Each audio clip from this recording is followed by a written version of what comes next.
Dahil sa umano'y pagsingit ng bilyon-bilyon pisong sa budget na pagtanggap ng kompensasyon sa labas ng Kongreso, naharap ngayon sa ethics complaint si Ako Bicol Party List Representative Zaldico. Saksi si Tina Panganiban Perez.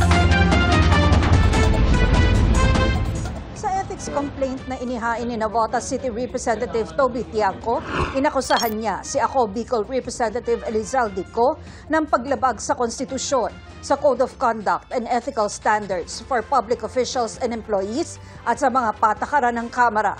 Kaugnay ito ng alegasyong sangkot siko sa bilyong-bilyong pisong budget insertions ng siko ang chairperson ng House Committee on Appropriations noong 19th Congress. Mula rin anya na magbukas ang 20th Congress noong July 28. Absent siko dahil sa medical reasons, pero wala naman anya itong ipinapakitang medical certificate. Sabi pa ni Tiangco, nakasaad sa Code of Conduct na mga nasa pamahalaan na dapat ay mamuhay sila ng simple. Pero si Coraw at ang pamilya nito, idinidisplay sa publiko ang marangya nilang lifestyle. Ayon pa kay Tiangco, sa rules ng Kamara, pinagbabawalan ang mga kongresistang tumanggap ng anumang kompensasyon mula sa sinuman at makialam sa anumang bagay na pending sa anumang tanggapan ng gobyerno kung saan pwedeng kailanganin ang aksyon ng kongresista. Pero base anya sa data mula sa DPWH, nakakuha ang SunWest Inc. ng mahigit 86 billion pesos na halaga ng government infrastructure contracts mula 2016 hanggang July 2025, kung saan halos kalahati ng mga proyekto ay nasa Bicol Region na baluarte ni Co. So napagdugtong-dugtong na natin, 'di ba, sinabi ko na yung proponent napakahalaga nung role na ginagampanan, 'di ba? Sinabi na ni DE Alcantara na pag may na-insert, 'di ba?